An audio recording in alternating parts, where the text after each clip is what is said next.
Investing activity. आ रही बात समझ में? तो गुडविल खरीदना इन्वेस्टिंग एक्टिविटी है, लेकिन मैं खरीदने के बारे में बात थोड़ी कर रहा हूं। मैं तो बात कर रहा हूं कि आपने 5 साल पहले गुडविल खरीदी थी 10 लाख की, अब आप उसको हर साल 1 लाख से राइट ऑफ कर रहे हैं, डेप्रीशिएट कर रहे हैं, अमोर्टाइजेशन बोलते हैं। टेंजिबल एसेट को डेप्रीशिएट करना डेप्रीसिएशन कहलाता है, इंटेंजिबल को डेप्रीशिएट करना अमोर्टाइजेशन कहलाता है। तो आप गुडविल को अमोर्टाइज कर रहे हैं, ठीक है, राइट ऑफ कर रहे हैं। तो वो आज से 5 साल पहले 10 लाख रुपए दिए थे, तो वो इन्वेस्टिंग एक्टिविटी का आउटफ्लो बना होगा 5 साल पहले। अब आप हर साल 1 लाख रुपए कहां डाल देते हैं? P&L में। जैसे P&L तो कम होता है, लेकिन हर साल 1 लाख रुपए का आउटफ्लो नहीं होता। लेकिन जब आप यहां 1 लाख रुपए डालते हैं, तो इसका मतलब तो हम ऐसा अजम्पशन लेते हैं कि इतना पैसा गया होगा। यही अजम्पशन है ना अपने? 2 अजम्पशन बिल्कुल ध्यान रखना है कि हमने जो माइनस कर दिया, हमने 2 बातें सोच के माइनस कर दिया कि ऑपरेटिंग का खर्चा है प्लस पैसा गया होगा। कभी तुम कंफ्यूज हो जाते हो कि भाई ऑपरेटिंग का है या नहीं है, लेकिन तुम इस बात में कंफ्यूज नहीं होगे कि पैसा गया या नहीं गया। तो आपको जो सरल लगता है उसको चुनो। तो आप ऐसा चुनो कि भाई पैसा गया या नहीं गया, बताओ। इसमें देखो गया या नहीं गया, फिर से थोड़ा सा सोच के, गया पैसा या नहीं गया? कब गया होगा पैसा? जब गुडविल खरीदी होगी, और खरीदी होगी तो किसका आउटफ्लो दिखाया होगा? इन्वेस्टिंग का आउटफ्लो दिखाएंगे। जैसा हम फिक्स एसेट को खरीदते हैं, हम फिक्स एसेट को खरीदते हैं, इन्वेस्टिंग एक्टिविटी में आता है, लेकिन हर बार डेप्रिसिएशन लगाते हैं तो P&L में आता है। ऐसे ही आप गुडविल खरीदेंगे तो इन्वेस्टिंग एक्टिविटी में आएगा, लेकिन जब उसको डेप्रिसिएट करेंगे, आप अमोर्टाइज करेंगे, तो कहां आएगा? P&L में। तो ना तो डेप्रिसिएशन में पैसा जाता है और ना ही अमोर्टाइजेशन में। डेप्रिसिएशन है टेंजिबल का डेप्रिसिएशन, और अमोर्टाइजेशन मतलब इंटेंजिबल का डेप्रिसिएशन। तो एक डेप्रिसिएशन लगा रहे हैं आप इंटेंजिबल पर, तो क्या इसमें पैसा जा रहा है? लेकिन आपने तो हटा दिया ना, क्या सोच के कि इसमें पैसा गया होगा। इसलिए आपको क्या करना है? इसको एड बैक करना है। एड बैक क्या करना है? गुडविल या फिर प्रीलिमिनरी एक्सपेंस, और मैं समझाऊंगा जैसे discount on issue of debenture, ठीक है, ये सब राइट ऑफ होते हैं, वो सब समझाऊंगा। फाइनेंस एक्टिविटी में पहले ही बोला 1.5 लेक्चर लगेंगे कम से कम। तो गुडविल या प्रीलिमिनरी एक्सपेंस आप क्या किए हैं? आपने जो रिटर्न ऑफ कर चुके हैं आप, चूंकि आप उनको माइनस कर चुके हैं, जबकि माइनस नहीं होना चाहिए था क्योंकि उसमें कोई आउटफ्लो नहीं हुआ है, इसलिए आप उसको क्या करें? वापस से प्लस कर दो, ठीक है। बस एक पॉइंट और बचा है, तो इसको भी प्लस कर दें आप, इसको भी प्लस कर दें, इसको भी प्लस कर दें। यहां हटाते हैं हम प्रोविजन फॉर टैक्स। P&L में प्रोविजन फॉर टैक्स ही हटता है। ऐसा समझें कि आप 17-18 ईयर चल रहे हैं, 17-18 ईयर का P&L अब बनाएंगे 31 मार्च को, लेकिन टैक्स तो चुकाएंगे सितंबर में। तो फिर P&L में टैक्स पेड डाल देंगे क्या? जब तक P&L बनेगा तब तक तो टैक्स का पेमेंट हुआ भी नहीं होगा। अब सोचो अच्छे से कि आप 17-18 का जब P&L बनाओगे तो वो तो आप 31 मार्च को बना लोगे ना, और टैक्स तो चुकाओगे आप सितंबर में या फिर जुलाई में, जो भी हैं आप। और कैश फ्लो स्टेटमेंट कंपनी को बनाना पड़ता है, इंडिविजुअल थोड़ी बनाते हैं। तो कंपनी जब बनाती है तो 30 सितंबर को चुकाएगी टैक्स, तो टैक्स पे यहां पर होता है, लेकिन प्रोविजन यहीं पे बन जाता है। तो आप जो P&L से टैक्स हटाते हैं वो टैक्स पेड नहीं है, वो आपने एक अंदाज लगा के हटाया है कि इस साल का टैक्स शायद इतना हो। टैक्स के मैं पूरे पॉइंट डिस्कस करूंगा तुमसे, provision for tax, advance tax, ठीक है, और एक और क्या होता है, जो होगा सो करूंगा, ठीक है। तो वो सब अपन डिस्कस करेंगे, लेकिन अभी समझो कि ये तुमने टैक्स पे नहीं किया है, ये केवल तुमने क्या बनाया है? प्रोविजन। हो सकता है जितना प्रोविजन बनाया हो उससे ज्यादा चुकाना पड़े, हो सकता है उससे कम। तो जो आपने प्रोविजन हटाया है आप उसको वापस से ऐड कर लो। तो आप ऐड कर लो प्रोविजन फॉर टैक्स, और आप सच में उतना माइनस करो जितना टैक्स आपने चुकाया है। तो आप क्या माइनस करो? टैक्स पेड को आप माइनस करो, और प्रोविजन जो आपने माइनस कर दिया वो गलत है, आप उसको क्या करो? प्लस करो। इस पर हम टैक्स के पॉइंट पे बात करेंगे अच्छे से, ठीक है। टैक्स, डिविडेंड, काफी डिस्कशन वाले पॉइंट है, करेंगे। तो इस तरीके से फॉर्मेट क्या होता है, बनता है इनका। पहले इतना सा पार्ट समझो, फिर एक छोटी सी बात और बताता हूं जो उन्होंने क्वेश्चन पूछा था। तो हम इसको कहां से शुरू करते हैं? नेट प्रॉफिट से। तो हम फिर इसमें से जो हटा चुके हैं और हमें हटाना नहीं चाहिए था, या तो हमें इसलिए नहीं हटाना चाहिए था क्योंकि वो ऑपरेटिंग एक्टिविटी का खर्चा नहीं था, या फिर हमें इसलिए नहीं हटाना चाहिए था क्योंकि था तो ऑपरेटिंग का, लेकिन उसमें पैसे का आउटफ्लो नहीं हुआ था। लेकिन हम हटा चुके हैं अगर, तो हम उसको क्या करेंगे, वापस से ऐड कर देंगे। जैसे एक एग्जांपल बताओ जो हटा दिया है लेकिन वो ऑपरेटिंग का खर्चा नहीं था। यहां नहीं देखना है, मतलब भले इसी में से बताओ लेकिन देखना नहीं है। ऑपरेटिंग का खर्चा है डेप्रिसिएशन, ऐसा खर्चा जो आप हटा चुके हैं लेकिन ऑपरेटिंग का खर्चा नहीं था वो। Interest on debenture, loss on sale of fixed asset, ऐसा खर्चा आप बताएं जो आप हटा चुके हैं, ऑपरेटिंग का है लेकिन जिसमें पैसे नहीं गए, डेप्रिसिएशन। इनफैक्ट बैड डेट भी यही है, ठीक है। Provision for tax, exactly, provision for tax operating का खर्चा है लेकिन उसमें कैश का आउटफ्लो नहीं हुआ।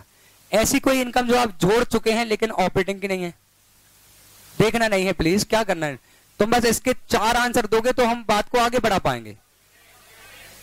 जैसे डिविडेंड जुड़ा तो है लेकिन ऑपरेटिंग का नहीं है, कौन सी एक्टिविटी का डिविडेंड मिलना, और डिविडेंड देना कौन सी एक्टिविटी है, फाइनेंस, और डिविडेंड मिलना ऑपरेटिंग, इन्वेस्टिंग, ठीक है। आ रहा है समझ में। ऐसे ही फिक्स एसेट बेचने पर जो हमें प्रॉफिट होता है, ठीक है, फिक्स एसेट बेचने पर जो प्रॉफिट होता है वो कौन सी एक्टिविटी का पार्ट होगा, इन्वेस्टिंग, ठीक है। मान लो 80,000 की का एसेट हमने 95,000 में बेचा, तो हम इन्वेस्टिंग में कितना दिखाएंगे, पूरा 95, तो 15,000 का प्रॉफिट भी अंदर ही आ गया ना उसमें। बस इसमें नहीं दिखाएंगे लेकिन हम दिखा चुके हैं, इसलिए हमें क्या करना पड़ेगा, माइनस। क्लियर है क्या ये बात, पक्का। लिखने जैसा इसमें कुछ नहीं होता, बस समझने की बात है वो तो। एक मिनट सांस ले लो, पानी है, ट्विंकल ट्विंकल लिटिल स्टार, कुछ नहीं, तुम बताओ, मैं तो जाग रहा, तुम बताओ क्या हुआ।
पर्दा, अब पर्दा किससे लगवा रहे हो, नहीं करवाने होंगे, 10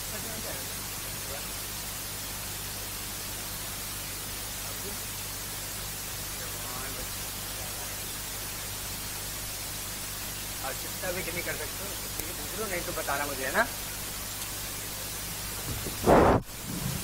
5 मिनट की बात हो जानी,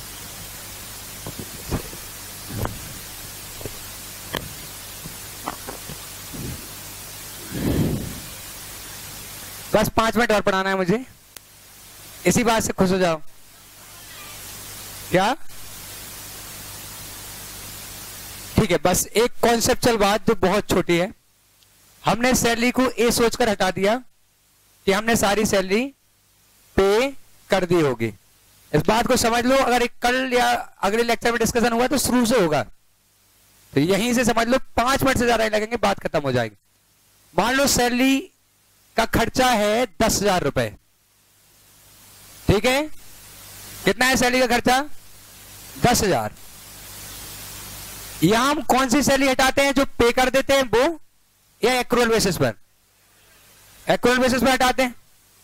अब मान लो ऐसा हुआ हो सच में कि हमने सैलरी 10,000 का खर्चा तो है लेकिन चुकाई केवल 8,000 है, ठीक है, कितनी चुकाई, 8,000। इस सब की जरूरत नहीं है ना अपन को भी। तो ये पिछले साल ओपनिंग की आउटस्टैंडिंग सैलरी कुछ नहीं थी, 0 थी।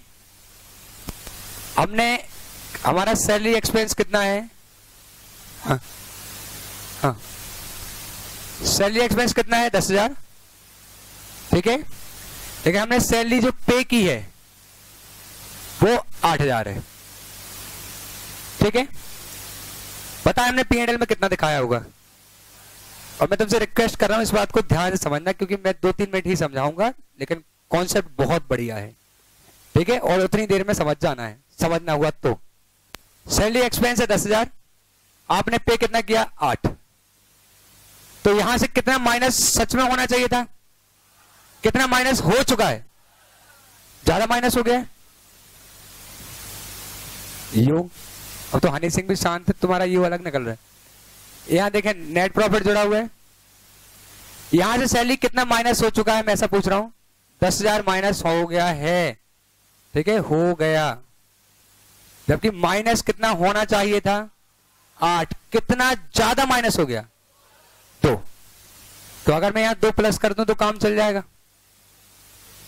10 माइनस हो गया, माइनस कितना होना चाहिए था 8, तो मैं यहां 2 प्लस कर दूं तो कितना माइनस होगा अल्टीमेटली, है ना। फिर से इसमें कितना माइनस हो चुका है 10, पे कितना किया है 8, ठीक है। तो 10 माइनस हो चुका है, लेकिन माइनस 8 करना था, 2,000 ज्यादा माइनस हो चुका है। तो मैं बोला इसको मैं प्लस कर देता हूं। इसको प्लस करने के लिए उन्होंने क्या बनाया कि ओपनिंग आउटस्टैंडिंग 0 था, क्लोजिंग आउटस्टैंडिंग कितना है, तो आपकी करंट लायबिलिटी कितनी बढ़ गई, बढ़ गई आपकी करंट लायबिलिटी कितने से। तो जब आप फॉर्मेट देखोगे तो वो बोलते हैं कि करंट लायबिलिटी बढ़ जाए तो आप इसको क्या कर देना, प्लस कर देना। तो क्यों प्लस कर देना, क्योंकि आप ऐसा कर चुके हैं, आप 10,000 की सैलरी माइनस कर चुके हैं, जबकि आपने पे 8 किया है। तो आपको -8 करना चाहिए था, लेकिन आप जब नेट प्रॉफिट ले रहे हैं तो उसमें से 10,000 माइनस हो चुका है। तो अब क्या करें, तो जो ज्यादा माइनस हो चुका है उसको क्या करें, प्लस कर दें। और कितना ज्यादा माइनस हो चुका है 2,000, तो 2,000 प्लस कर दें। इस सबको भूल जाइए, ये सब फॉर्मेट की कहानी है, तुम बात समझो बिल्कुल कॉन्सेप्चुअल कि भाई 10,000 माइनस होना हो गया है, -8,000 होना था, 2,000 ज्यादा माइनस हो गया है, इसलिए 2,000 को क्या कर दो, प्लस कर दो, ठीक है। आ रही बात समझ में। एक और एग्जांपल दे देता हूं, 1 मिनट और लगेगा। मान लो रेंट जो रेंट का खर्चा है वो मान लो 15,000 है, ठीक है। तो यहां लिख देता हूं मैं रेंट एक्सपेंस, रेंट का एक्सपेंस है 15,000, जबकि ओपनिंग आउटस्टैंडिंग था कुछ 2,000। तो हमने जो रेंट पे किया इस बार वो हमने किया 17,000, ओपनिंग आउटस्टैंडिंग था। इस बार का खर्चा कितना 15, ओपनिंग कितना आउटस्टैंडिंग था 2, ठीक है। हमने पुराना 2 चुकाया और इस बार का 15 चुकाया, और क्लोजिंग आउटस्टैंडिंग कुछ नहीं बचा।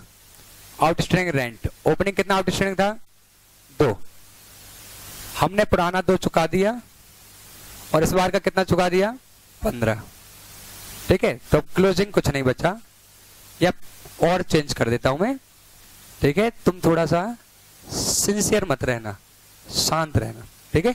ज्यादा कॉन्शियस हो जाओगे ना तो बात कठिन हो जानी है, सड़ी सी बात है।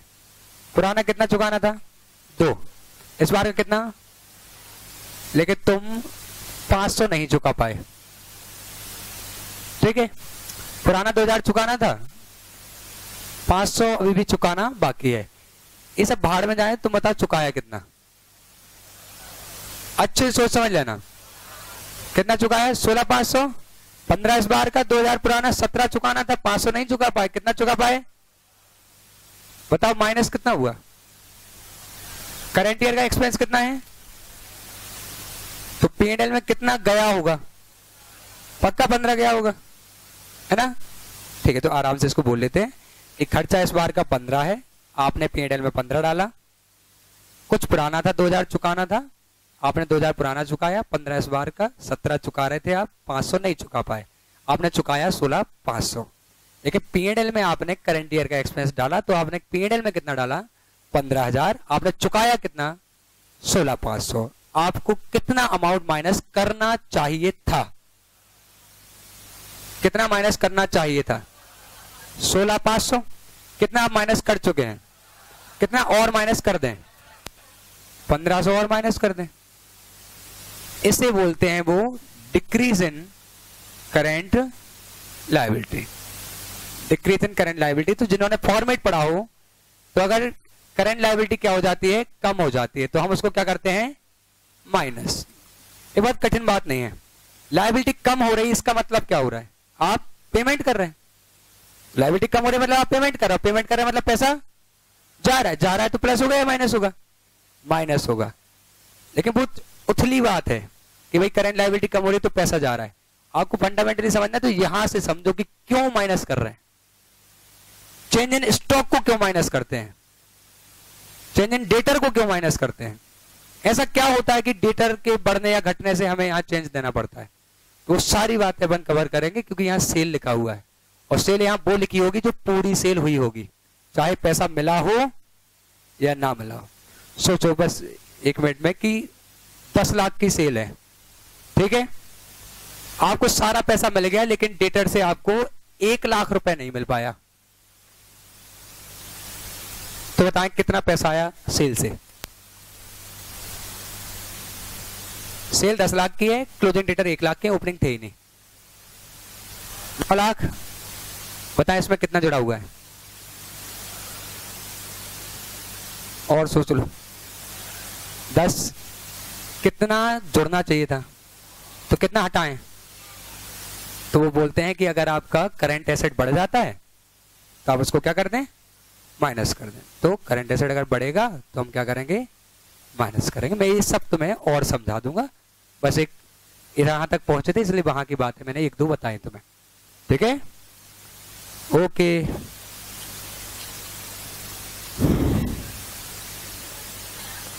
कल की टाइमिंग मैं एक बार बता देता हूं यार, थोड़ा सा डाउटफुल है। मैसेज करा दूंगा, अभी टेक्स्ट मैसेज करा दूंगा ना, टेक्स्ट।